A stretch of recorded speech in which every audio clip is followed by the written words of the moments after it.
নমস্কার।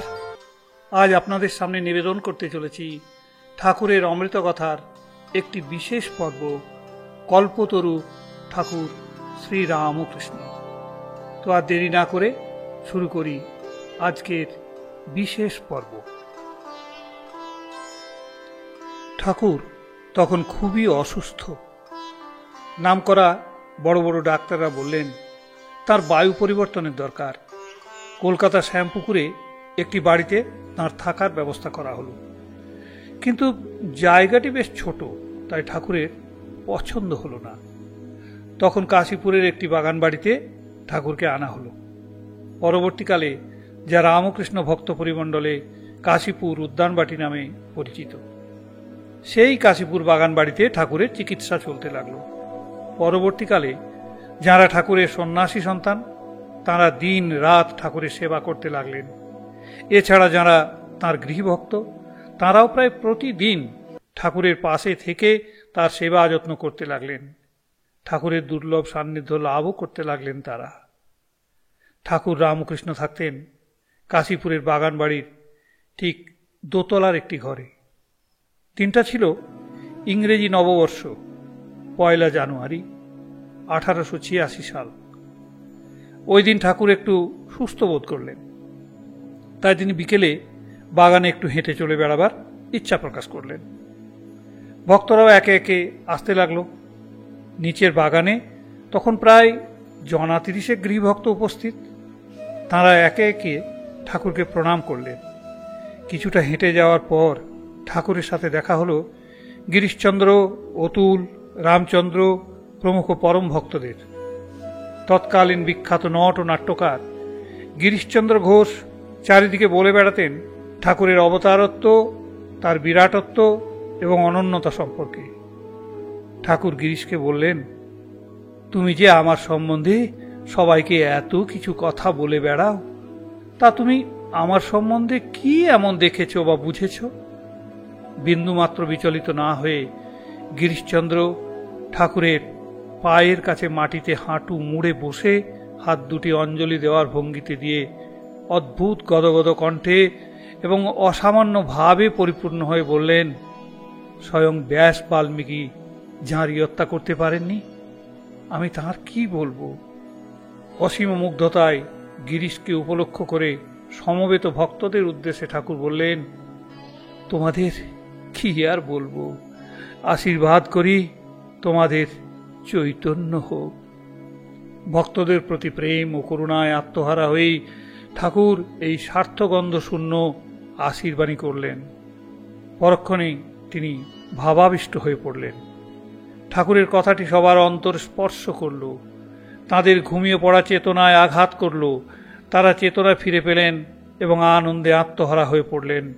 ভক্তদের কারো কারো ইষ্ট দর্শন হলো। কেউ কেউ কাঁদতে লাগলেন, কেউ কেউ বা চিৎকার করে বলতে লাগলেন, ওরে তোরা কে কোথায় আছিস, দৌড়ে আয়, ঠাকুর আজ কল্পতরু হয়েছেন।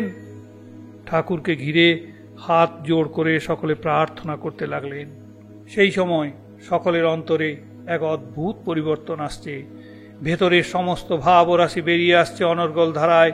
ঠাকুর সকলকে স্পর্শ করছেন আর বলছেন, তোমাদের চৈতন্য হোক, তোমাদের চৈতন্য হোক, তোমাদের চৈতন্য হোক। কোনো কোনো ভক্ত উপলব্ধি করলেন যে ঠাকুর দক্ষিণেশ্বরে থাকাকালীন একদিন বলেছিলেন, আমি যখন যাব সেই সময় প্রেম ভাণ্ড ভেঙে দিয়ে চলে যাব। এদিন ভক্তরা বুঝে গেলেন ঠাকুর নিজের দেবত্বের কথা শুধু ঘনিষ্ঠ ভক্তদের মধ্যে সীমাবদ্ধ রাখলেন না, জগৎ ও সংসারের সব মানুষের কাছে খোলসা করে দিলেন। সব মানুষই তাঁর অভয় পদে সমভাবে স্থান পাওয়ার যোগ্য। একবার ঠাকুর বলেছিলেন, যে আমার চিন্তা করবে সে আমার ঐশ্বর্য পাবে, যেমন পিতার ঐশ্বর্য পুত্র লাভ করে। ঠাকুর শ্রী রামকৃষ্ণ সেদিন কল্পতরু হয়েছিলেন আর বলেছিলেন, তোমাদের চৈতন্য হোক। যশ নয়, অর্থ নয়, কাম নয়, প্রতিপত্তি নয়। ঠাকুর সেদিন চৈতন্য বিতরণ করলেন। আমাদের অন্তরে চেতনার প্রকাশের জন্য তিনি কল্পতরু হলেন। কথিত আছে সমুদ্র মন্থনকালে উঠে আসে অমৃত, দেবীলক্ষ্মী, ঐরাবত, কস্তুভমণি এবং সেই সঙ্গে উঠে আসে পারিজাত নামক এক দৈব বৃক্ষ। প্রথমে সেই বৃক্ষের স্থান হয়েছিল দেবরাজ ইন্দ্রের নন্দনকাননে, কিন্তু দ্বাপর যুগে স্ত্রী সত্যভামার আবদারে ভগবান শ্রীকৃষ্ণ সেই স্বর্গীয় গাছ নিয়ে আসেন মর্তে। এই দৈব বৃক্ষের বিশেষত্ব হল তার কাছে যা চাওয়া যায় তাই পাওয়া যায়। এই গাছ নিয়ে একটি গল্প আছে, শুনুন। এক ব্যক্তি পথশ্রমে ক্লান্ত হয়ে একটি গাছের নিচে বিশ্রাম নিতে লাগলেন। গাছটি যে কল্পতরু সেটা তার জানা ছিল না। তিনি মনে মনে ভাবতে লাগলেন, ভীষণ তেষ্টা পেয়েছে, যদি একটু জল পেতাম ভালো হতো। আশ্চর্য, যেই না ভাবা সঙ্গে সঙ্গে নানা রকমের জল এসে তার সামনে হাজির। খিদেও পেয়েছে খুব, যদি কিছু খাবার পাওয়া যেত। যেই না ভাবা সাথে সাথে বেশ কিছু সুস্বাদু খাদ্য তার সামনে উপস্থিত। তখন মনে মনে ভাবছেন, সবই তো হলো, যদি আয়েশ করে একটু ঘুমোনো যেত। অমনি হাজির সুরম্য বিশ্রামাগার। বিশ্রাম করতে করতে মনে কু ডাকতে লাগলো, এত সুখ আমার কপালে সইবে তো? এটা তো জঙ্গল, এই জঙ্গলের মধ্যে যদি কোনো বাঘ এসে হাজির হয়, ব্যাস, ভাবতে না ভাবতেই একটি বাঘ তার সামনে এসে হাজির এবং তার উপর লাফিয়ে পড়ে তাকে খেয়ে ফেলল। আসলে কল্পতরু গল্পটি রূপক। এই গল্পের অন্তর্নিহিত রূপটি হল চাইতে জানতে হয়।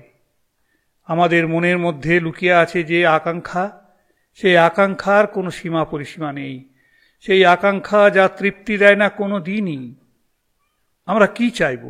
আমরা চাইব সেই চিরকালীন সত্যের খোঁজ, যা অনন্তস্পর্শী। আজ এই পর্যন্ত। আপনারা এতক্ষণ শুনলেন শ্রীরামকৃষ্ণ অনুধ্যানের একটি বিশেষ পর্ব, কল্পতরু শ্রীরামকৃষ্ণ। পর্বটি কেমন লাগলো কমেন্ট বক্সে লিখে জানাবেন। যদি ভালো লাগে তাহলে আপনার বন্ধু বান্ধব, আত্মীয় স্বজন এবং ঠাকুর রামকৃষ্ণ অনুরাগীদের কাছে শেয়ার করে দেবেন। ধন্যবাদ, নমস্কার। জয় শ্রীরামকৃষ্ণ, জয় শ্রীরামকৃষ্ণ।